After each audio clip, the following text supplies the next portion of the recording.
Akkam jirtu maatiiwwan hordoftoonni YouTube kiyyaa egaa akkuma baratamee har'as TP gabaabduu isinii qabadhee dhufee jira. TP kana baruudhaafis amma viidiyoo dhumaatti waliin turaatiin jechuun barbaada. Maarree egaa akkuma jalqaba irratti isinitti immoo yaaletti akkam goonee yeroo gabaabaa gidduutti akkamitti view guddaa akka argachuu dandeenyuu fi subscribe guddaa akka argannu walumaan ilaallu ta'a. Jalqaba irratti gara Chrome keenyaa seenna. Sana booda YouTube Studio inni search goonaa jechuudha. Kana goonee kaaneetu egaa akkuma argaartan login bakka jettu kana tuquudhaan bakka tuqaa sadii jirtu kana tuquudhaan desktop saayitii irra kaa'annaa jechuudha. Akkuma asirratti argaartan kanaan yeroo makaan akkas goonu kanatti ofuma isaa gara YouTube Studio nu galchaa jechuudha. Namoota hin beekneef egaa YouTube Studio jechuun chaanala YouTube keenya yookaan immoo chaanalii keenya akkamitti akka hordofnuu fi wantoota nu barbaachisaniif seetingiiwwan garaagaraa keessa gallee kan sirreessinu yoo ta'u akkuma asirratti argaartan warreen chaanalii keenya guddisuu nu barbaachisan keessaatii immoo informationii barbaachisaa ta'e kan nuuf kennu YouTube Studio keenyadha jechuudha.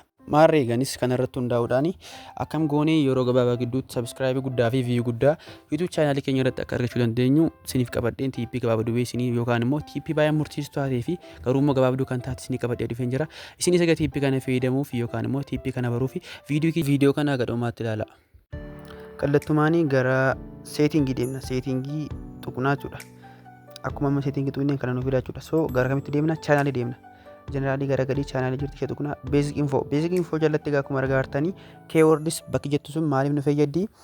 Chaanaloota bebbeekamoo biyya Itoophiyaa keessa jiran fakkeenyaaf EBS jedha, Faanaa TV, Waltaa warreen akkasii egaa chaanaloota subscribe guddaa fi namoonni baay'een search godhee ilaalanidha jechuudha. Kana jechuun immoo chaanalii keenya warreen akkasii irratti maqaa isaanii yoo barreessine carraan chaanaliin keenya view guddaa argatu guddaadha jechuudha. Kanaaf akkuma nama godheen jiru kanatti bakka keywords jettu kana deemtanii maqaalee YouTube subscribe guddaa fi view guddaa qaban kana asirratti barreessuun dagatiin jechuun barbaada. Maaliif carraan viidiyoon keenya yookaan immoo viidiyoon keenya vaayiraalii kan nuuf guddaadha.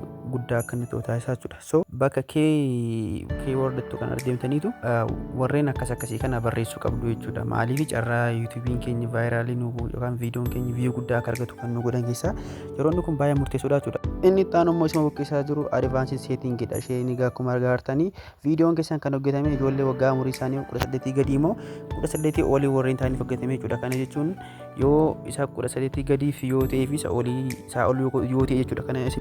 Kanaaf isin immoo gosa viidiyoo keessan irratti hundooftanii safarra keessanii fi ishee sadaffaa jirtu irra keessanii yeroo viidiyoo keessan upload gootan immoo kan hojjettaniif irra yookaan gosa hojjettaniif irra keessu jechuudha. So ammasiin kan gochuu qabdanii ishee sadaffaa jirtu kan irra kaa'uu qabdu. Maaliif viidiyoo keessan gaafa upload gootan immoo kan ijoollee yookaan kan nama kan ijoollee kan hin taanettanii adda baasuu dandeessu. So kanaaf ishee sadaffaa irra kaa'uu qabdu jechuudha.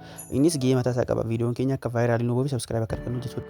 Inni itti aanu immoo bakka upload fields bakka jedhu kana deemtanii description keessan irratti waa'ee odeeffannoo YouTube keessanii yookaan immoo liinkii sooshaal miidiyaa keessanii kan isin ittiin hojii garaagaraa hojjettan achirra kaa'uudhaan namoonni hojii garaagaraa hojjechuu barbaadan yookaan immoo akkasii qunnamuu barbaadan karicha akkasii qunnamanii fi liinkii keessanii achi keessanii fakkeenyaaf otoo liinkii YouTube keessanii achirra geessan namoonni liinkii keessa yeroo tuqanitti subscribe isin godhuu jechuudha fi masaa jechuudha. So bakki ittiin rakkas gootanii kaa'uu dandeessu. Inni itti aanu immoo isheen gara gadii jirtu isheen argaartan kun visibility kana maal gootu privacy irra gootu.